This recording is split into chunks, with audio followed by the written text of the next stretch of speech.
And we're live. We're live. This is Vaping Todd to Dusk. I'm Juicy Jones, and that is PolishVapesUK. And today's guest is Vaping Todd. Oh, don't call me that. No, it's just Todd. Todd. Mr. Todd. You know what's weird is though that he vapes. I'm serious, he does. Yes. So that's why I gave him that nickname. So we're super excited. He agreed to come on the show today, just a week after Phil DeSardo did too. How are you doing? I'm doing very well, thank you. Doing very well. Glad to be here. We're so glad to have you. Luke, how are you down there way down south? Yeah, I'm good. Getting in. I've got a very busy day tomorrow. I'm going to try and get out at least, well, not put out, but at least record at least maybe 8 reviews ready for the next upcoming weeks. Well, 8? 8? Yeah. 8 reviews? My God. I'm at work for like 17 hours, so yeah, got plenty of time. Yeah, it's cool. Luke totally does them from work. I love his relaxed. Hey guys, here's what I think. I want to say hello and thank you to everybody who's in the audience right now. You know that we love all you guys. And you guys let me know if the video quality and everything is good, or if we're stuttering or chopping or anything else, and we'll make adjustments. And if the sound is all right. And we are so excited to have Todd on here. Luke ran into him during the Vape Jam show, and now we get to sit here and just ask him all kinds of questions. And the first question is, well, actually, you guys, should we do an obligatory "What are you vaping?" real quick? Yeah, we can do. Yeah, why not? Just real quick. We don't have to spend an hour on this, but let's at least see what we got in our hands here. Sorry, do you want me to go first? Or? Yeah. Right now, I am vaping on the Stig Helix, which is 26650 mod, DNA 40. I've got the new Squape X in there just now. I'm also squonking. That's the Kenzie mod. That's an 18650 squonker. Beautiful. And that's a thing. This is a thing. This is the prototype of the Chalice V3 by Mark Buggs. Oh, cool. And I'm vaping Goose Juice and Cream Tea. And that's me. That's cool. Very cool. Later on, I got to remember to ask you about that Chalice. I've keeping it pretty simple. I've just got my avocado on my Decimus here, and that's it. I'm vaping some The Bunk by I don't have the bottle in front of me, so I forgot who it is. Sorry, but it's simple for me. Luke, what about you, buddy? Yeah, I'm using the new Night V1 that I got in for review, and their I think it's Charmin sub-tank, and I've got some of my DIY strawberry yogurt in there, and then, like always, the RX 200 and the Twisted Messes Squared clone with my strawberry milk. And for everybody that doesn't know, I'm sure a lot of people do know now, Wismec have just brought out the upgrade for the RX, which now upgrades it to 250 watts. Right. Power! Yeah, and we're doing that live Tuesday on Vape AM, by the way. I almost forgot. And of course I forgot, I've also got my Goon on my new Vape mod that Lewis made for me, and I've got AZ swag sauces, Stifler's mom in it. I'm a sucker for that stuff. Stifler's mom. Anyway, I do like how they've regulated it though, so you can't actually just chuck like a 0.4 build on there and run it at 250 watts. You have to build to the correct ohms to get 250. It's true, but that's not new. Yeah, they put an amp limit on it. Is there, like with the cuboid? You know, the cuboid alone, 25. Yeah, there is. Yeah. It's just like it was that way on the 200 watt one too. It's just harder to get there, obviously. Yeah. But I like that too. I think the Joytech is being marginally responsible putting amps on it. Yep. And their freaking software is amazing. So the first thing I want to ask you, Todd, before we get to all the miscellaneous millions and millions of questions that we have for you, is just and we do this for every guest, is just for your vaping story. I want to know how long you smoked and how hard it was for you to quit, or even if it was easy for you, or what is that story? What was that journey like for you? And I know it was a little while ago too. Yeah, I mean, I wouldn't tell you how long I smoked for, because then you would know how old I am. I smoked for a long time. I was up to about 30 a day when Oh, yeah, and just one day I went out to the smoke shelter where I was working at the time, and this will be 4 years ago this month. Wow. And there was a guy there with I don't know if you'll remember a Riva 510 battery, and a cartomizer on top. And I had I loved smoking. I absolutely loved smoking. I didn't want to stop smoking. I had no intention to stop smoking. Yeah. It was purely from it was a gadget, and I fancied a shot of it. So I went so you home. just like that was a cool new gadget. I get that. Yeah, that was it. So I went online at work, ordered it. It was there the next day, and I never had another cigarette from that day onwards. That was it. That's so surprising that you were able to get one. What was your first juice like?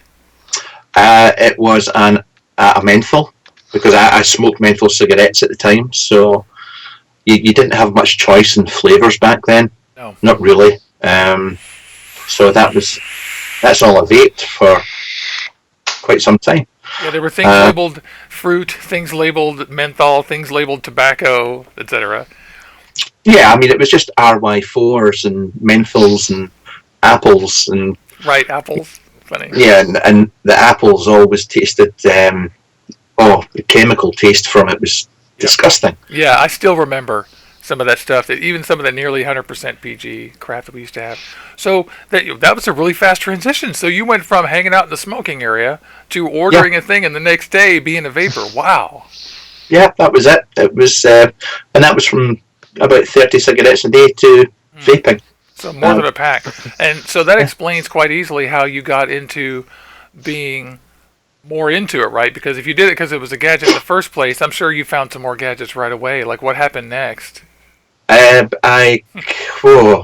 then, I joined, it was UK Vapors forum, and I ended up with, straight after the Riva, it was back then there was a company called Brit Vapes. Was it Brit Vapes? I think it was Brit Vapes. Yeah. And I bought, it was called an Argento, which was an 18350 or an 18500 mod. And that was me. I went straight into mods, carto tanks. Within the first 3-4 months, I was then on to the Bully Vapor, which was a rebuildable.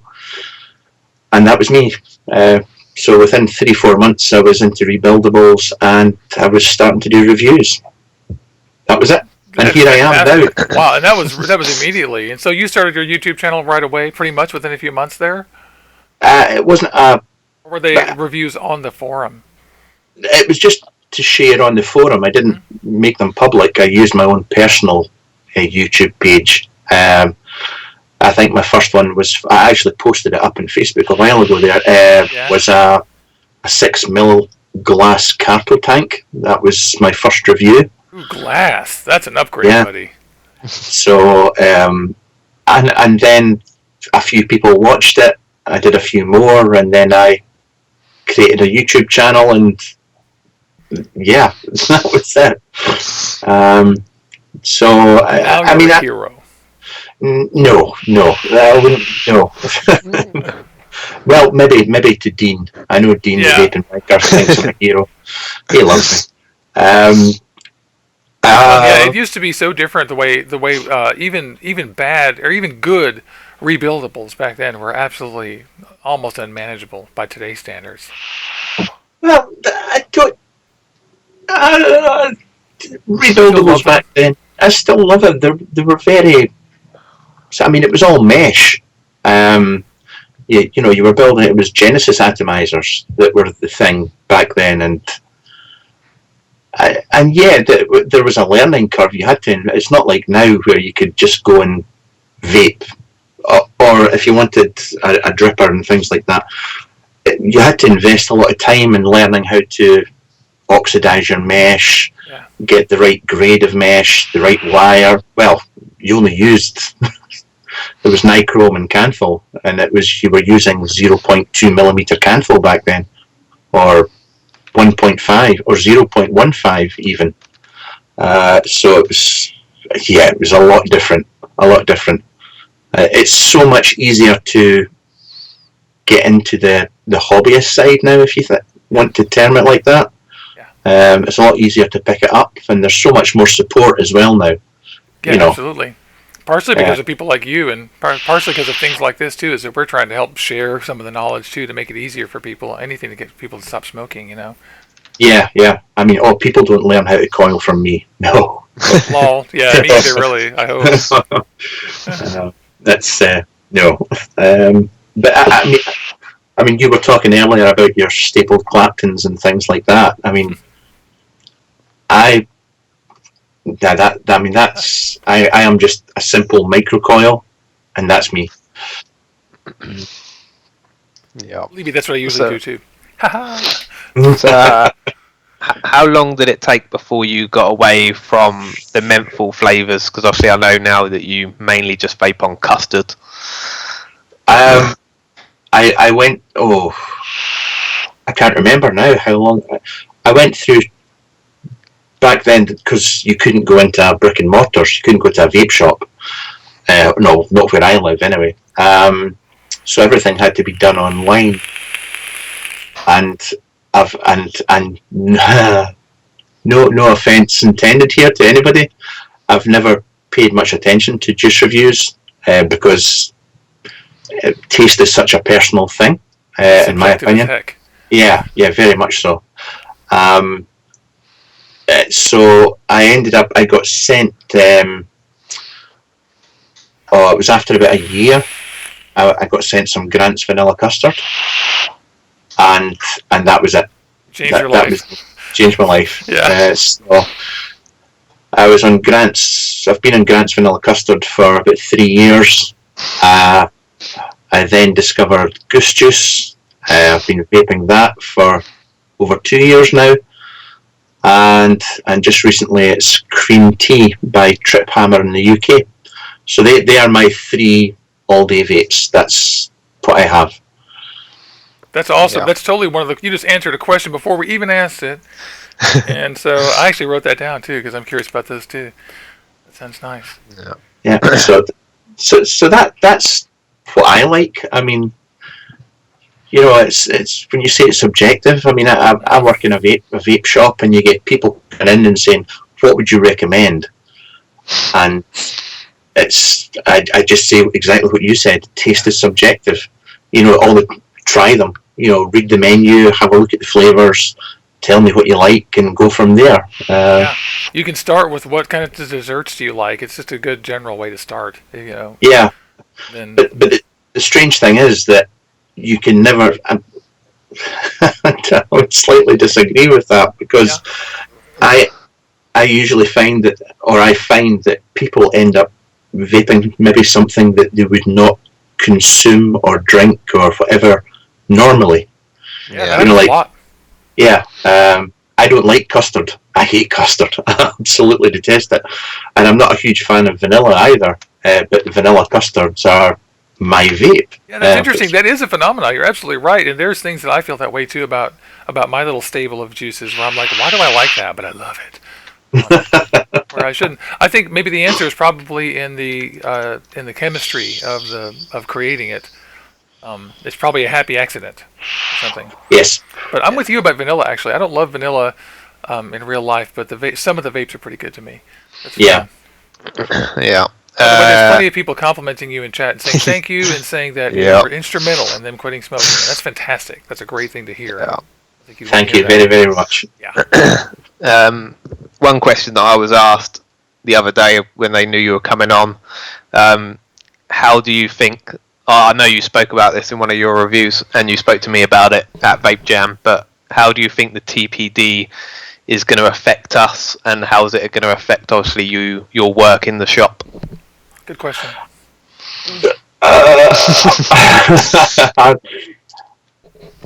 We will adapt. That's it.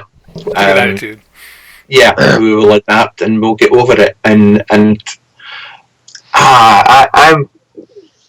not an advocate. There's other people out there that are doing advocacy that are doing a great job of it. And I am not geared. I mean, I didn't start doing my reviews to get into advocacy. I'm not that kind of person. I'm not geared that way. So, I'm going to, if I can post it on video helping folk out or making people aware of like the new Nicotine Alliance and Vapors in Power and Casaa and that kind of thing, I have permanent links on my webpage for these groups, and that's great. But I am. I could get shot for this. I don't think I don't think it's going to affect people that vape. No. I think they will continue to vape. They will be able to. I mean, the whole 10ml juice thing. So what? Buy 3 bottles, but you can still buy your juice. It's not saying the 2ml tank capacity thing. If that does happen, then there's ways around that. Well, and we're walking examples of how you can have a 0ml capacity in an RDA and an Easy Dripper, which is a bottle that's perfect, and a bunch of other solutions too. Like I love these little bottom tank RDAs, and here's an Evogo one that has a freaking 2ml tank, and I make do. I use a syringe to fill it, and I carry it around. So I mean, you're right. We will. That's a great answer. The only thing I worry about is obviously I know that the shops have got a year to get rid of old stock, so they haven't got anything over 2ml tanks. But what I worry about is people that don't have a lot of mods or tanks, and they're going to want to go in the shop and buy something, and they're going to be stuck with what we're going to have, and they're going to end up going back to smoking and not carry on vaping just because of the regulations on what they can use. And I know we spoke about the like you said, buying 3 bottles of juice. The other thing that me and my friend Aid spoke about yesterday was some of the shops that aren't very good and all they're in it for is money. Is like, I've got a shop that sells a 100ml bottle for £20, and I know that they'd probably still sell me 100 mils in 10 bottles or whatever for £20, but a lot of other shops will carry on charging you more than what you were paying for a 30ml before. Yeah, but that's economics at the end of the day. I mean, that person that's selling you 100ml for £20, how are they making it? What's their costs in that? Yeah, they're making that's their home, their shop brand. Yeah, I mean, that's their shop brand, so their overheads and their costs are negligible. Whereas a shop that has to say buy the juice in from the States. So if they're only a small shop, they can only buy in X amount, so they're not going to get that much discount. They've got the duty import taxes to pay. They've got their overheads, their shop staff. I don't believe that. I hear it's an argument that gets banded about is that when TPD comes in, people will try it. There's not that much available, and we'll go back to smoking. I mean, I call bullshit in that personally. I mean, you look at the starter kits that are out just now with that are going to have less than 2ml capacity tanks. They're bloody good tanks. What about that Anakin one? That's great. Yeah. I would vape on that all day. There's plenty out there for people. When you think back to what you started with compared to what's available now, the market still has plenty to offer. I have a question about, just for both of you guys, I'm sure you can answer this, that I've been wondering, and that is, how is the TPD going to affect the DIY for the UK? Yeah, as far as I know, not at all. So that's a good thing. Yeah. There's another thing we can fall back on is that, like for example, on this show, we do a lot of DIY live, and it's just really fun. And one of the reasons is because, Luke wisely had said in the beginning, I love to do it, and I love to do it to encourage people to make some so they can afford to buy juice. And Luke pointed out way early that it's a good idea because in the UK, it'll be feasible to make your own e-liquid still, even if they pass harsh rules. Yeah, and that's the only other thing that I worry about with the 10ml bottles is we're not going to see, I don't know if you agree, Todd, we won't see as many American juices because as far as I know, there isn't any American juice lines that are 10 mils. Well, the thing is, I mean, I went down to that expo there and I know that the shop I work for, the people that own it, and they were going round asking all the juice companies what they were going to do about TPD. and unfortunately, about say 98% of the American companies just had no interest whatsoever in what was complying with it. Yeah, and what was going on in the UK, and 10 ml bottles and so on. So that was quite disappointing, to be perfectly honest. It is disappointing. Is there any chance that they will modify that so distributors can bring in bigger bottles and someone local can re-bottle it to something smaller? I don't know how that'll work. That's inevitably going to happen, even if it's on the brown market. Yeah. I guess it all depends on how the UK are going to regulate. See, can we ship in a 100 ml bottle and then put it into 10 ml bottles? I don't know if that's part of the TPD. I don't really know how that's going to work. Yeah. The thing is, I mean, how are they going to police it anyway? Yeah. I mean, right now, I mean, they've got the TPDs here almost. Yeah. But where are the government departments that are going to implement the rules, monitor it, and so on and so forth?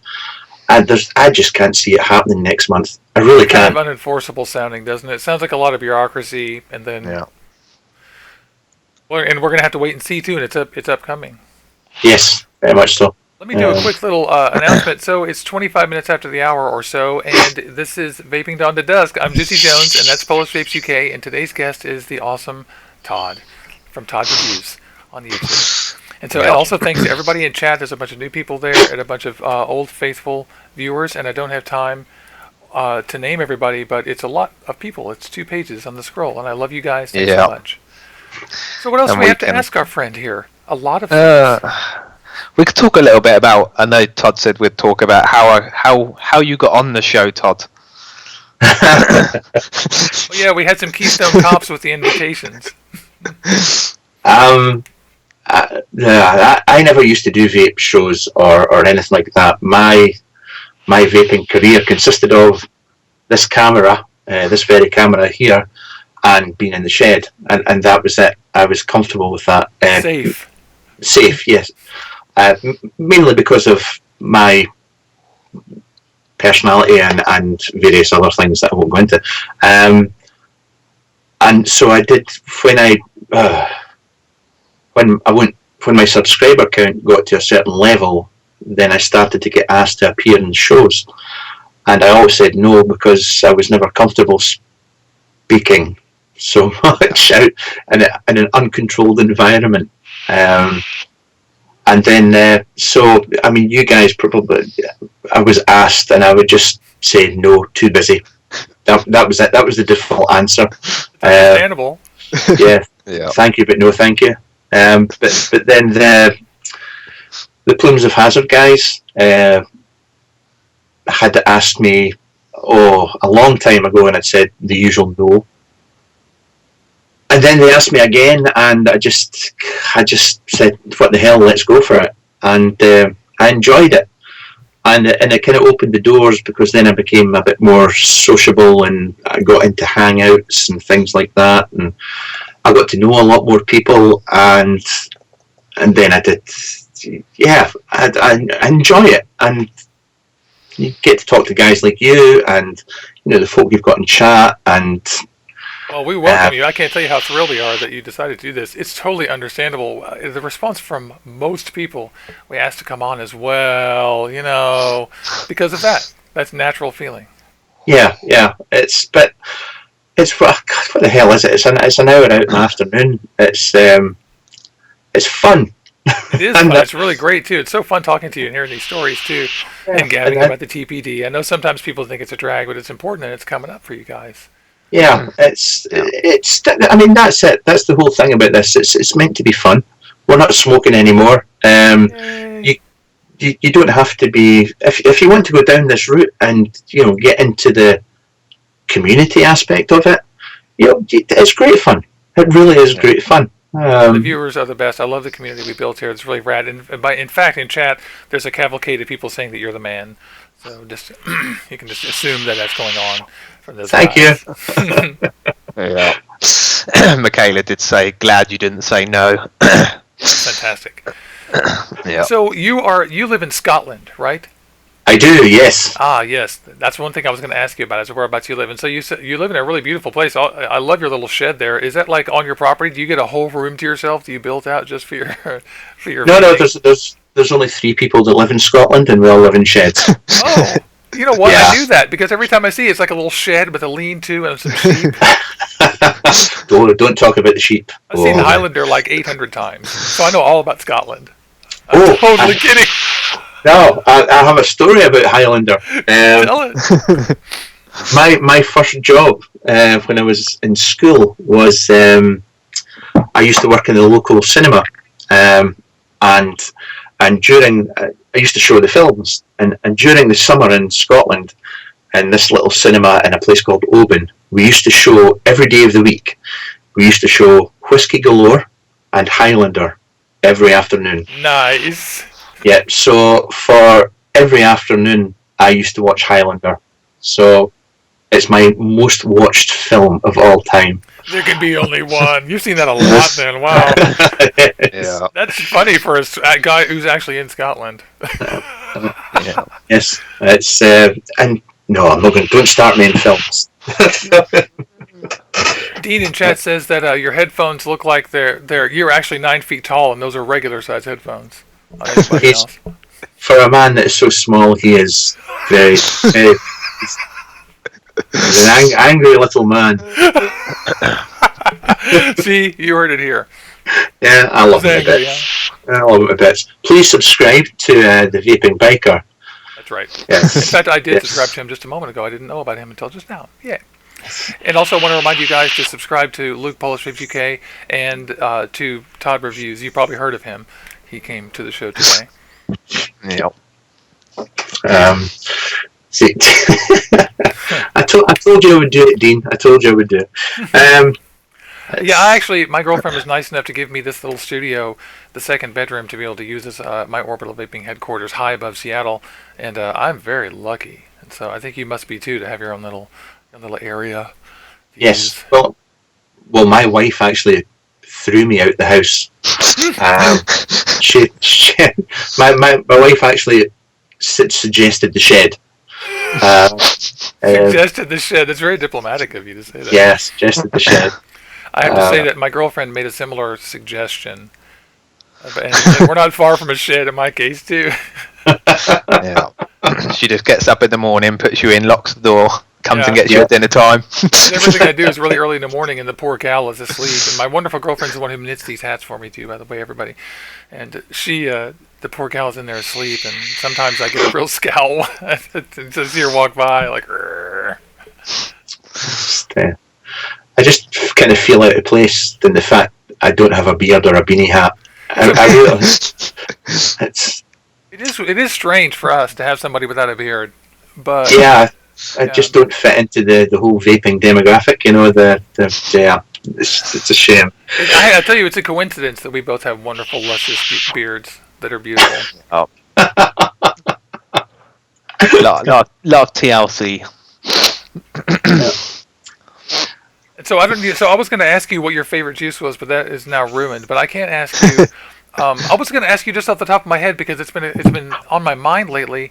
What do you think like the best thing in the first quarter of 2016 has been? Because we've had 3 months of stuff. We had a bunch of stuff come out, updates to the Twisted Messes and the Velocity. We had the Goon and the Goldie and a bunch of other stuff. We had a bunch of 26,650. Anyway, we've had a bunch of things come out. So what have you been looking at? Going, hey, that's really cool. A few months. For me, for this year, I think it's the low cost RTAs.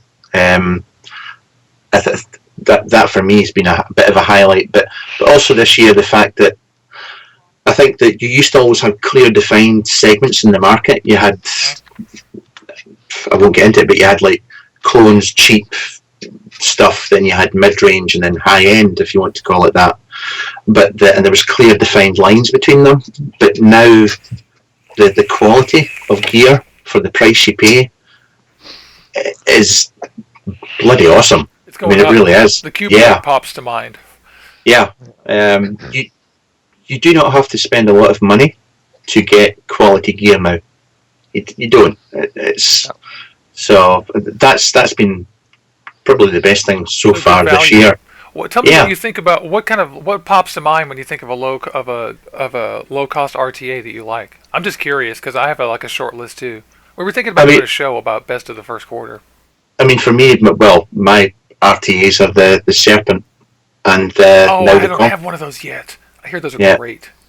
Yeah, Serpent and the Conqueror. So you are a Watofo fan as well, my friend. Well, I get a lot of. I mean, as a lot of reviewers do. I mean, we get Watofo stuff sent out, and I mean, I've always been a huge fan of the Freak Show Mini. It's still one of the best flavour drippers in my opinion, and you can get them for £15. Yeah, it's. Yeah. And Authentic Watofo stuff is inexpensive. People that have to travel a lot and don't want to look like they're dripping a lot, I tell them to buy a Sapor, and they want it to be tidy and clean. Yeah. I mean, the Sapor. It's crazy. That is crazy. What's your thoughts on the Griffin? I've not actually used the Griffin. It's not one I've had the pleasure of playing with. Yeah, good question. I want to get one of those too. I've got that on the top of my list of ones. It feels like it's a little bit bygone, but everyone's using it to compare everything now. Have you seen Have you seen the Moonshot by any chance? Just curious. I've had a vape with one. I've watched Dean's review and his interview with the guy, and they've got the 2 new versions coming out as well. But it's not something I've used. Everyone wants to talk about the Theorem, which we all want one of those. Theorem is that one that Suck My Mod and who they partner with? Wismec, right? Jabo? Yeah, Jabo. Yep. Yeah. What do you think about the Rafal, by the way, the Rafal X? Have you considered that? I watched Nick Green I watched his vlog. Yeah. Trying to get his head around it. It's not actually. That's not actually a new thing. There have been devices in the past that have had the same kind of principle, where you can basically adjust depending on your build and what posts you use. You can adjust your resistance and so on. But it's not. They don't talk to me. Right. They don't talk to me. How can you understand if they don't try to explain it to you, right? Yeah. So it's not something that. I don't. I think a lot of. I don't know if it's a good thing or not. It's kind of like falls into the same category as the Noisy Cricket for me. It's people buying the Noisy Cricket and not having a clue what they're doing and what the implications are of using a device like that.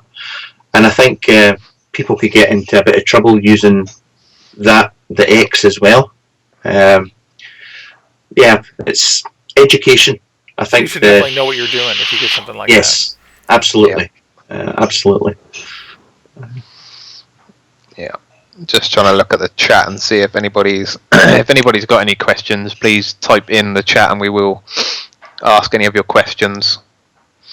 I have to ask you the obligatory question of have you seen the avocado yet? Has anyone sent you one of these? Did you get a chance to pick one up? No, it's not one that I've. It's strange. It's. It's our thing this month. You get sent RTAs and stuff like that, and I mean, like I'll deal with certain companies, so I'll get sent stuff from them, and other reviewers will get stuff from other companies and whatnot, and it gets to the point where you just don't have the time to. And it's not just that you don't have the time; it gets very boring reviewing the same kind of gear time and time again. You actually struggle to make stuffs. The Billow V3. I decided not to review that because it's a Cryas, as far as I'm concerned. So, Yeah, just talking about the Noisy Cricket. James said that James also works in a shop in America, and he said that he won't sell anybody a noisy cricket unless they can actually tell him what it's about. Also talking about that, what sort of devices and tanks does the shop you work in, what do they sort of look at when they stock on stuff like that? We have the same policy when it comes to the noisy cricket. In fact, we have the same policy really when it comes to buying any kind of rebuildable at all.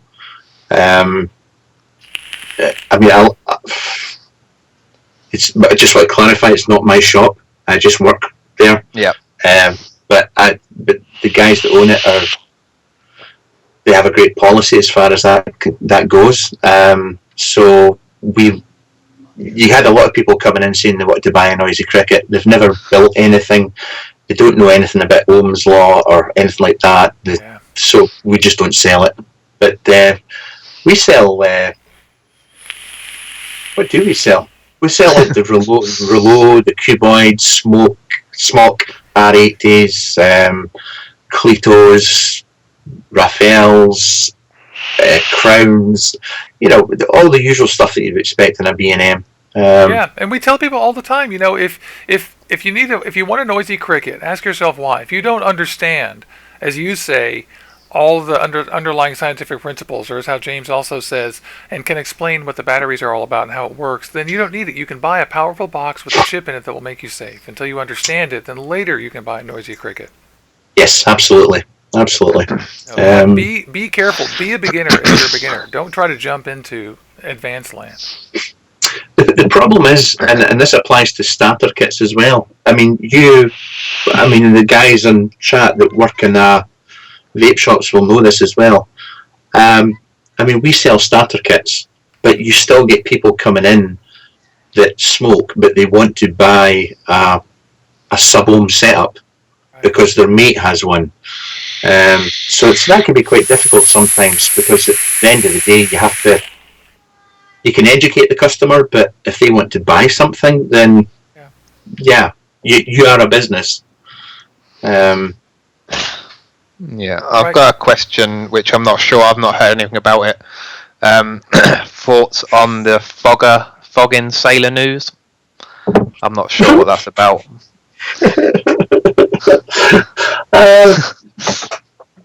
These guys here, these are fogging sailor mods. That I've reviewed them. Many people have reviewed them. They look cool. They're actually 3D printed, and it was a mix of your 3D printed material, but there was a 30% mix of wood fibre in there as well. The guy, I love the guy's work, but he's made the decision today. It went up that he's no longer going to be doing it as a business and selling them. He'll do the odd one, but not many of them. So there was a lot of us over here that actually had them, and so it was quite disappointing to hear that today. I understand why the guy's doing it, but I feel sorry for him at the same time. Bummer. And then too bad for you if you want one. Yes. But then in saying that, too bad if you want one, I always point folk to the second-hand market. You don't always have to go, and I said this in my vlog this week, don't forget there's a massive second-hand market, and you can buy tried and tested gear for a lot less money. So there's this thing with, if you get into the hobbyist side, where you have to have the latest and greatest bit of kit. You don't. You don't. There's so much second-hand gear out there that you can go and pick up. Yeah. Do you think the TPD will affect UK modders or not? No. No. I don't think it will affect them at all. Personally, I don't. And also, just to hop right back real quick on your friend's mod company, everyone, I just want to underscore what you said, and that is that don't forget that these are all people.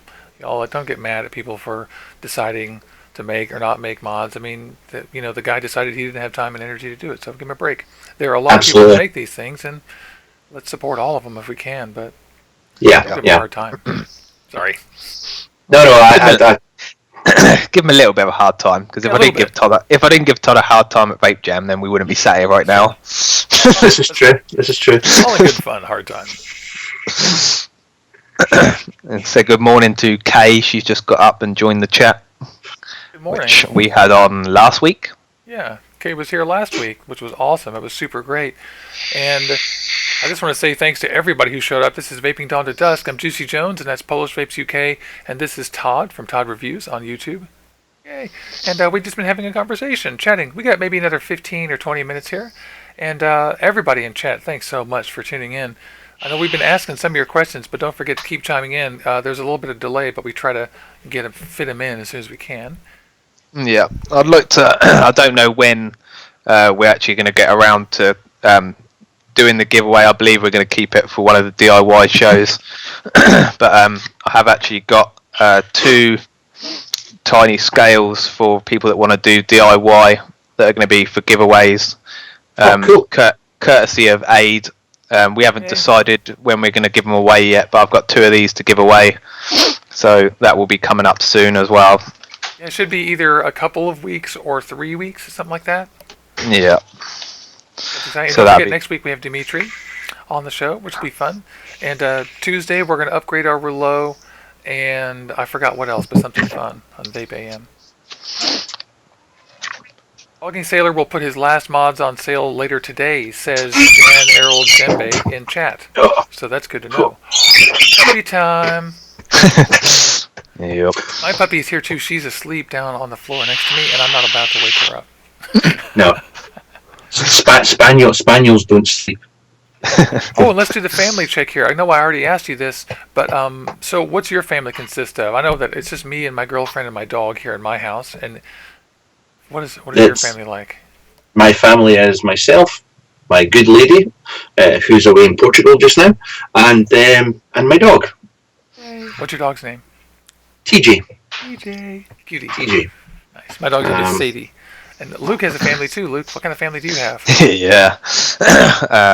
My fiance, and I've got a little boy and a little girl, and they're both going to be. My son's going to be 4 on the 6th of May, and my daughter's going to be 1 on the 2nd of May. So yeah, busy next month. For the rest of their lives, you can just lump their birthdays together and let them work their resentment out when they turn 20. That's yep. Awesome. That's so awesome. That's fantastic. Okay. So look, Scott Schrader's here from Hawaii, and that's like, it's 5:45 a.m. Oh my God. And the Kay too. Kay lives in Hawaii. Jeez, it's early for you guys. Yeah, and Ben Okie Vape, he's just tuned in as well. That's killer. Thanks to everybody for coming to the show. I'm just reading on there about the retail, the shops. So I wouldn't be afraid if you go into a shop, just come out and say to them, "You're on commission." I would. And if you go into a shop and they immediately push you to, sub-ohm gear or push you to something, then I would just turn around and walk out. Personally. Yeah. And if you go to a shop and they ask you no questions, leave. Yeah, absolutely. Yeah, I mean, questions. You should be explaining when you go into people that work in vape shops should be explaining, battery safety, VG, PG. Where, so many people buy sub-ohm tanks. They go away and they buy cheap juice, high PG content, and it leaks. These things need to be explained in shops. But yeah. That's my take on it. Anyway, hey, what do you think about that? Someone from the audience on this exact topic, while you're talking about it, asked about what you thought about that Kanger noob kit. The little squat kit with the RDA in it. What do you think about that for new builders? There's somebody came into the shop. We don't sell them. We don't sell Kanger products. It's a very good little bit of kit. If you want, seriously, if you want to get into squonking. That's the great thing now. Squonking doesn't have to be expensive. It always was in the past, but there are cheaper options out there now that do the job just great. They really do. Yeah, I know a few people that mod were saying they weren't too keen on the RDA, and what they actually did was got the squonk pin for the velocity and put that on there instead. Yeah. But that there's so many cheap squonkers out there. I mean, I know in the UK, you can. There's a company called M Vapes, and they sell squonking pin. You can get the Wotofo stuff and squonking setup. So that sounds good because Wotofo makes great stuff. And Wotofo themselves just started. Didn't they just come out with the squonk for the Lush and the Sapor? I'm not actually sure. I don't actually know. I'm pretty sure I saw that on their Instagram. And so, beginner squonkers, I know it sounds more complicated, but like we're saying, you might do better with a Wotofo and one of the new pins, but it might cost you more. Kangaroo's price point is real low, and that's good, but I don't love their electronics. No, I just think, my personal opinion, I just think Kangaroo use they do their beta testing with their customers, which I think is wrong. Absolutely. Gosh, that's so true. They did that with the whole K-Box thing. Yeah. Typical. Well, that's cool. Thanks for answering that. I almost forgot to ask you that, and you just happened to chime in on your own. Yeah. A lot of people are saying about the juice ratios as well. A lot of shops now don't do anything lower than like a 70-30 VG, and they're having to DIY their own 50-50. Which I don't think we have that. We do have that a little bit in the UK, but I don't think it's that bad at the moment. Maybe that'll change with the TPD regulations coming out. Maybe a lot of shops will go back to 50-50. It doesn't seem like they would, though, because that's not part of the regulation, is it? No, but I think if you're going to be stuck with... I'm not sure where they lie on the RDA's side of it, but if you're stuck with a tank, you may want 50-50, but... Yeah, in fact, that's a good question. How does it affect RDAs? Because they have literally no tank. Can you still carry around a 2-gallon size bottle of juice? I don't think like moonshine jug. I don't think the police are going to stop you and measure what bottle you're carrying with you. So no. Stand still. Don't move an inch. Hands on the ground. Yeah. Show me that juice. Show me that juice. Hey. Yeah. In the United States, our giant thing is that an incredibly ridiculous House representative introduced a bill that would make it that would ban e-cigs on check-in and carry-ons for flying. Yeah. Yes. So if it was magically on the plane already, and threw it out the window when you got there, it'd be okay, I guess. But anyway, this is obviously ridiculous, and that's so targeted. I don't see how you could possibly do that. It's also perfectly safe to carry these things. I mean, what the hell? So that's our drama. Sorry, that's all I've got. Here in Washington State, we actually passed a very sane law where they preempted all the local ordinances in all the counties for their vape ordinances, and they put in a statewide thing where you can vape, but the local people can put in bans, except that they put an exception in for adult-only vape stores, and they put in some guarantees about age restrictions and some things like that. And so we actually got a very sane vape law. We'll be able to go to vape shops all over the state and vape and buy vapes and sample juice. Oh. What about with that law? Is that stopping underage people going into the shop or not? It is. Well, not.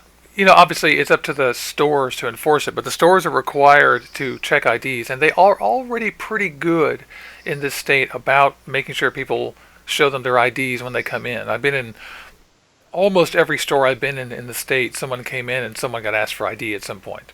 Just standing there. And so I actually kind of rarely don't see that. And so I think that that's not a very tough thing for this state to get that going, to make sure that they check. And what they've done is they've added a requirement for a point of sale thing too, to verify ages, and that's going to be that's in the law. And so they've taken some concrete steps to try to make it happen. And I think they're going to have good luck. Yeah. What about a question for you, Todd? I know I've never seen it actually in the UK, but a few shops in America won't allow children into the vape shops with like their parents. Does your shop you work at have that or not? That's what we actually get people that come, especially I'll get shot for saying things like this.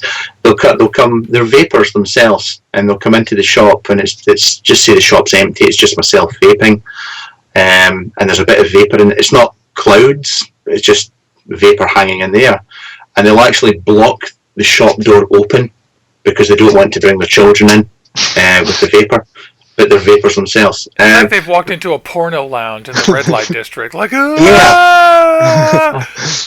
Oh, can I just interject real quick that Chad has told me that law in the United States about not checking and checking vapes got overturned. So I told you it was stupid. Thank you. So I'm sorry. Go on, please. So that they're avoiding their children seeing your vape. Yeah, but then there is no law about bringing children in, and I'd be surprised if there ever was. Why would there be? Essentially. I know a lot of people. Before it's been spoke about on other shows, and people have had opinions of they don't take their children into vape shops. But the problem I have is if I'm out with my family and I need to go in the vape shop, I'm not going to leave them outside just to go in the vape shop. I'd rather just take them in with me and do what I got to do and then go. But here, kid, stand here with this nice man. Yeah. Could you watch my kids for a minute? I got to buy some juice. Sure. Yeah, want to see a puppy? That moment when you get in the van and there's no candy. Oh no. But it depends on the vape shop. I mean, I know some vape shops. We tend to keep the front door open so the vapor goes out. But you go into some vape shops and it's just the vapor is just thick in the air, and but I don't blame folk for not taking kids in. I wish they wouldn't bring kids in, to be perfectly honest, because they just like to rattle the display stands and Yep. Oh yes. Do you ever take TJ in the shop with you or not? No, I don't. No. I would have loved to, but with the front door being open, then he's nuts. He's absolutely nuts. Oh, you couldn't control him. I get it. Yeah. Just tether him.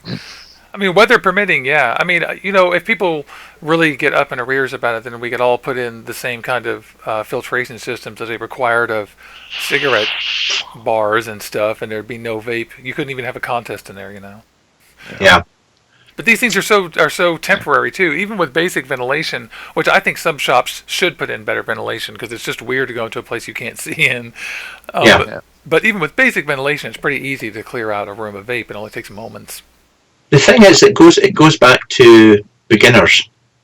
If you have a shop that is thick with vape, then people that are interested in stopping smoking are not going to come in, because they're just going to see people in there blowing huge clouds and things like that, and they'll turn around and walk away.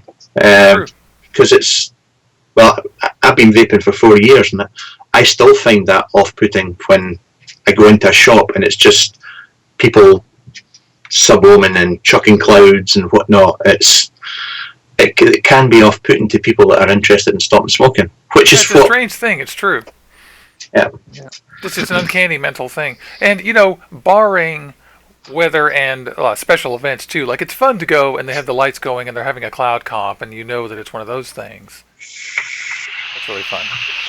Like, you guys at your shop, you guys have, like, dubstep playing really loud and bright lights on the floor, right, all the time? No, we just listen to Gary Newman. That's about it. Oh, my God. That was really funny. You're very droll. That was. That's true. It's true though. I'm not lying. Awesome. That's awesome. You got it. Man, a vape for me. Everybody, let's vape. I'll write a little song for you. It's either something along the lines of Gary Newman or some Happy Mondays or Stone Roses. That's usually what's playing. Whoa! You like the Stone Roses? Because who does? Well, here in the United States, there was a period in the 90s where people knew about them, and then it went away. But I love the Stone Roses. In fact, I love that. Yeah, I mean, Ian Brown is a god. Yep. Still a unique sound in bands. Yes. Unique sound in bands, and it's something that got killed. I hate to say it, and I've said this a lot, but Nirvana, one of my favorite bands, they killed a lot of great bands.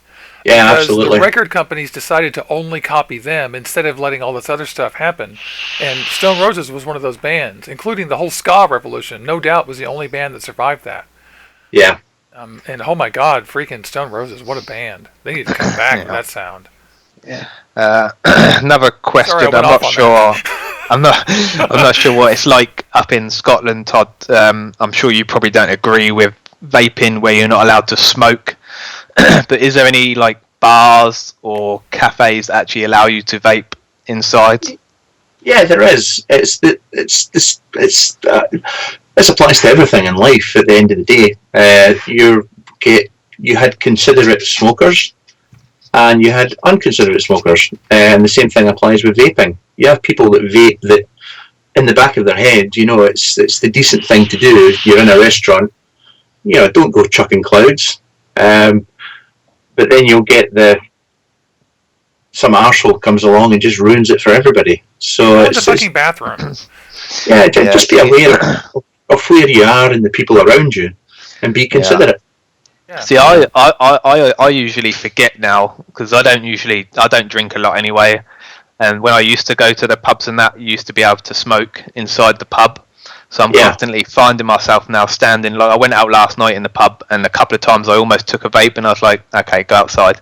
I sometimes forget that you can't, but there are pubs that obviously allow you to do it. But I sometimes forget that, like, not to vape because I was so used to smoking in the pubs when I was in the pubs when you was allowed to. Yeah, I think it's a generation thing as well. I mean, I grew up smoking in pubs and things like that and whatnot, so we possibly as vapors find it harder.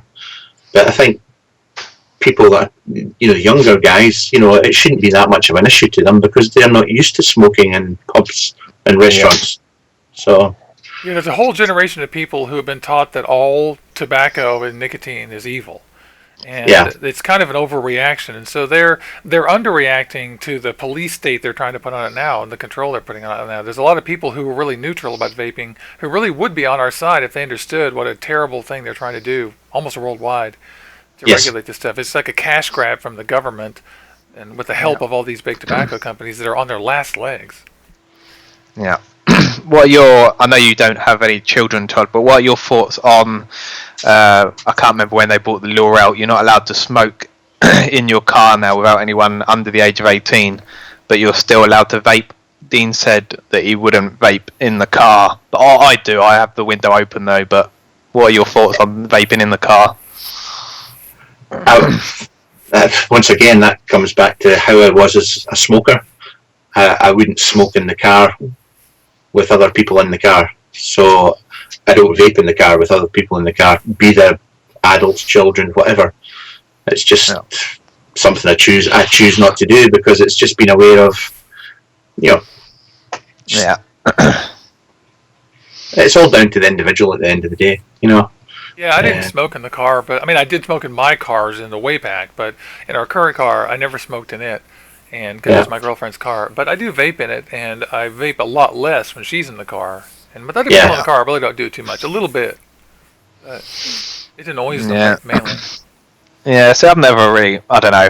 My issue is I vape around my children if they're stood next to me. Obviously, I don't blow it in their face, but I vape with them in the room. So with the window open in the car, I don't see an issue. But it's a parent's decision to vape or not vape around their own children. So yeah, and somebody here in the chat, I applaud you because Tim Smith points out in chat that he has a stealth vape that he uses for occasions like that, and I'm a big fan of that. I'm always saying that is that you should get a mouth-to-lung tank or something. Like, look at those beautiful setups that you brought to our thing today. It's like, get something that you can put slightly higher nick in and take it and be a stealth vapor when you're going to be with the in-laws or with your girlfriend or in the car or whatever. Yeah. I mean, you can buy a little bit if you're going out. You can buy little bits of gear like that. Oh yeah. I mean, it's. Is that the Bumblebee or whatever it's called? The Wasp, is it? I can't remember. The Sea Wasp Mini. Yeah, things like that, or that little mini Volt or something. And I'm a big fan of little single battery mods too, just for these occasions, like the eVic or whatever. And I take, like, when I have to go to work in offices, where I know that I can't vape a lot, and I have to go in the the water closet or something, then I'll take my Typhoon with me with some high nick juice, and I'll mouth to lung it. Yeah, Typhoon or the Typhon or whatever you want to call it. It's the GT2 you've got, isn't it? Yes, I love this thing so much. It was a gift from my friend Satiris in Greece. Yeah. I've got one here. Look at that beautiful. Like, that's a custom outside, right? The tank. That's a Chris Munn bell cap. Gosh, it's pretty. I actually got rid of my Ubertoot and my Hurricane and went back to the Typhon. I really do think it's that good. I think it's incredibly good too, and I can't tell you how lucky I feel that I have this, because I knew about good mouth to lung or RTA tanks like this, of course, and he gave me an Earl Konigan too, which is simply harder to build on, but it's great. But this one really takes the cake for me, because it's as easy to build on as anything is. And once you dial in the juice control and everything, it's awesome. I'd like to know what you think. I hear that the K-Fun V3 with its little juice control dial on the bottom is really good. Have you seen those? You mean that one? Oh, yeah. My friend James Reeves, the same person that our friend of the show that Luke was mentioning a second ago, that works at a store in Alabama, that's his favorite new little tank. And he's like, I keep going back to it. Like, loves it. Oh, they're awesome. They really are awesome. I'm just looking in chat there. Somebody saying we need better 26650 batteries. So true. Go along and battery mooch. Yeah. Go and search for mooch, and you'll find out what the good 26650 batteries are. Yeah. In fact, the good 26650s on Mooch's list are the AWT yellow ones on top, and then also there's a couple more, but those are his favorites. I bought the Monkeys, which are number 3 in his list. Yeah. And they're absolutely right. I've been speaking with Benjamin Romallo from Home Tech too, and they made those new 18 650s, and they're also working on 26 650s, and I want to get some of those and test them. I couldn't agree more. I think that 26 650 mods, Luke was talking about this last fall. Like, this is going to be the year of 26 650 mods. Yeah, we said that last year, though. Yeah, and we said that too. I can't remember how long it was, but it wasn't more than 20 seconds. I think you said it faster, but someone did say, isn't that what someone said last year? Yeah. But it's true, we need them. But we have the DNA 200 now, and so I actually have hope that we have a chip that can perform consistently with that battery, and that's what I think that really excites me, because a 70 watt DNA 200 with one of those batteries, that's great, because the chip is fussy to configure but works beautifully. Yeah. Well, the DNA 75 is going to work with 26650 as well. That's the one I'm thinking of, I guess. The version that works with 26650s, the new one. Yeah. Yeah. That's DNA 75 in there. That's what kind of batteries in that thing? A LiPo or a 18650? Single 18650. Nice. Yeah. Yep, I think that chip is going to really be popular this year. Definitely. One thing I'd like to touch on, I don't know if you're doing any raffles at the moment, Todd, but one of the things that I love what you do is obviously you give you don't give, but most of your stuff that you don't use anymore and that you want to get rid of, you actually do raffles and then you give some of the money away to charities. I don't know if you've got anything running at the moment to let people know about. I don't actually have. I raffled off, auctioned off a lot this week, so that's all gone. The only one that's on the go just now is, if you look on my YouTube channel, you'll find and search for Scope, SCOPE. You'll find a video. We're doing a raffle for it's an auction for the Rottweiler Rescue Fund, and there's what have we got so far? We've got, hang on, I just grab some of this stuff here. So I've put in this is a dual 26650. It's so cool. Yeah, this was called the Monolith. This was I think it was about £280 when it came out. The size of that thing. So that's in. Also, there's Vape Geek have put in a DNA 200 eFusion. That's grand. And another vape reviewer called Morgantium has put in this bad boy as well.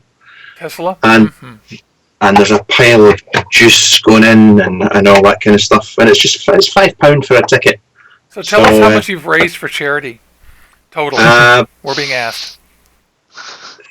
Just over £30,000 now. That is amazing. So you guys go over there, and when we're done here, I'll put a link to that in the description too. I'll find it. Thank you, my friend. Thank you very much. Yeah, that's so clever.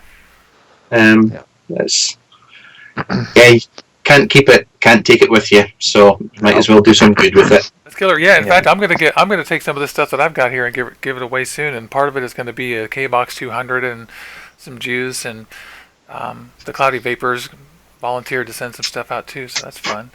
Yeah. That's so nice of you. That's so great. Tell me about the Rottweiler Rescue. I know we're almost out of time, but I love dogs so much. I can't tell you. It's just that they take the Rottweilers in and they help rehome them. It's not, like I say, it's not. This isn't one that I set up as such. It was there's a company in the UK, Scopes E-Liquid, and Simon or Si. He's been in the vaping game for a really long time as well, and so he just decided to do something, and he asked me if I could help, and so I did.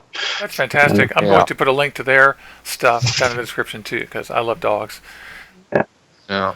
There's not really many people, not many reviewers that I see that do things like that. I know Damien Morton does quite a bit of stuff like that as well. Oh, SV raise a hell of a lot for charity. The thing is, I just want to make this clear, and I am public with what I do because I am. Yeah, I like to talk about it because I take a great deal of pride in it. But I know that there are other reviewers that do the same thing but choose not to talk about it. So I just yeah.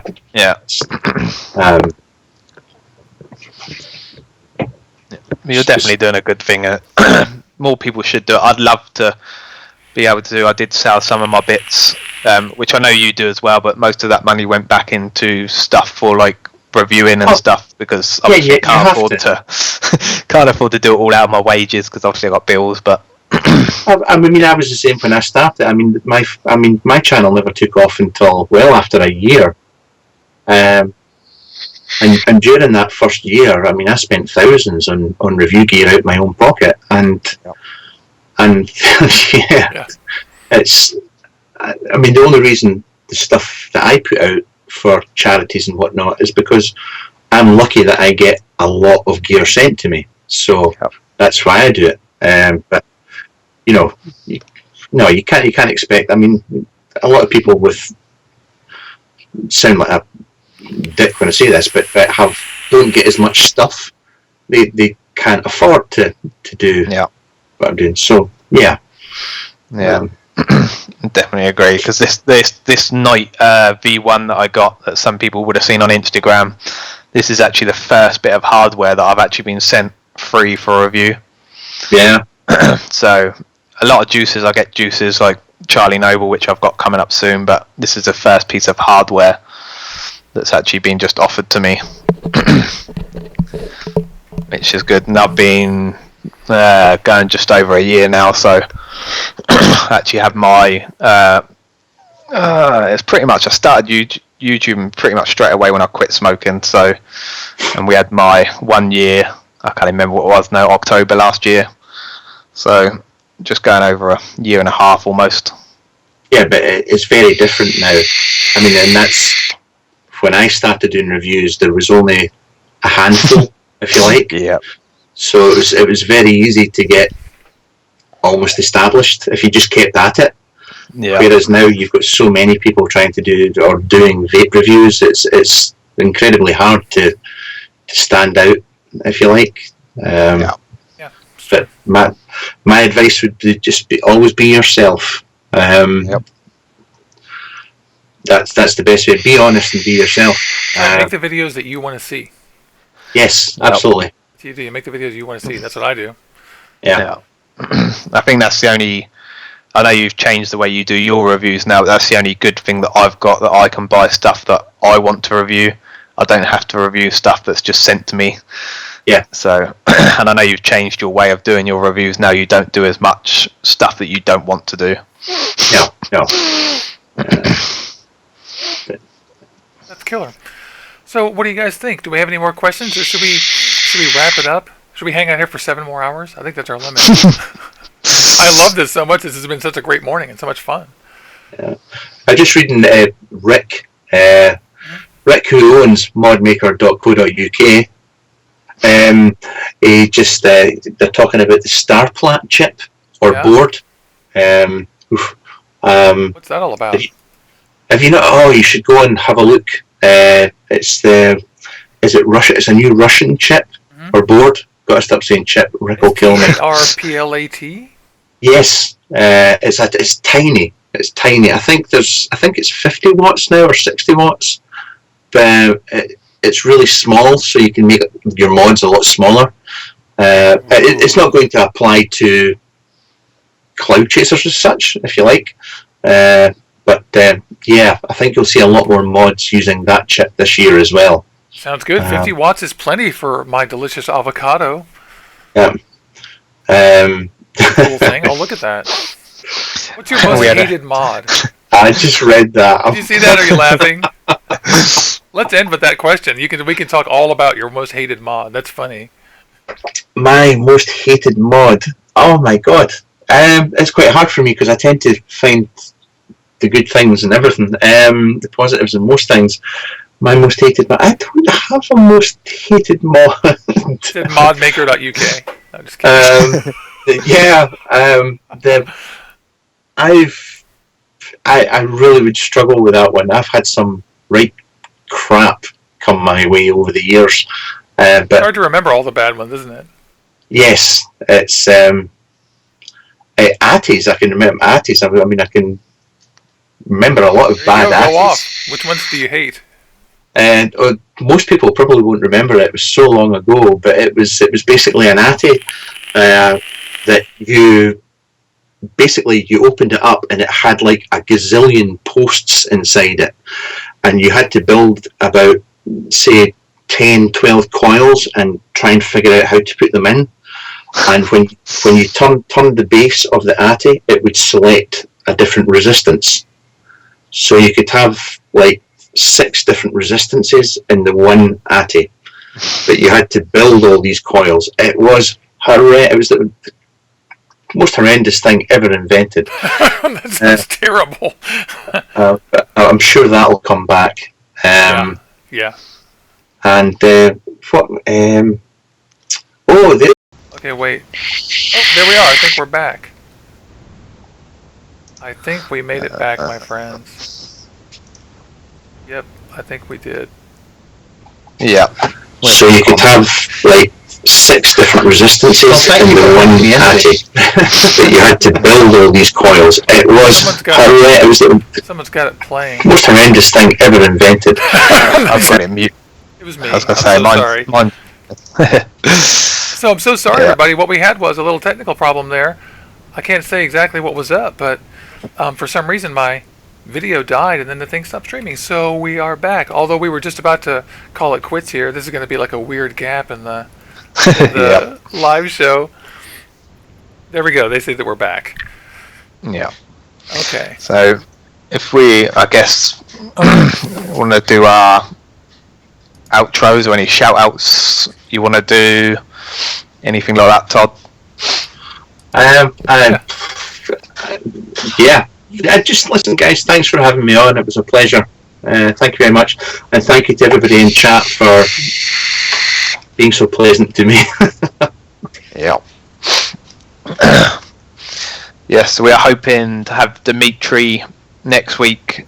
Are we still waiting for him to get back to us, Juicy? Yeah, I sent an email out and contacted him on Facebook, and we'll see. He's super busy, so... Yeah.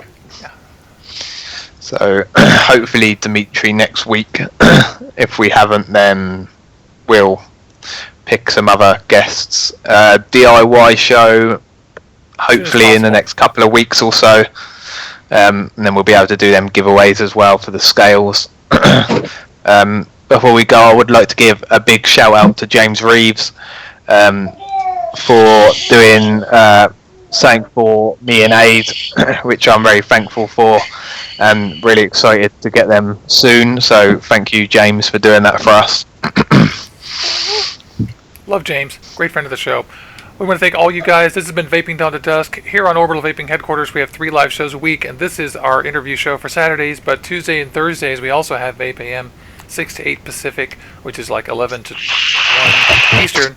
And we thank all of you for coming to Vaping Down to Dusk. This is great, and especially Vaping Todd. Thank you so much, Todd. Thank you very much, guys. It's so kind of you to spend your Saturday morning with us. So I'm going to go and intentionally stop the broadcast now, and we'll vape out. And we thank all you guys. Take care, guys. Cheers, man. Thank you.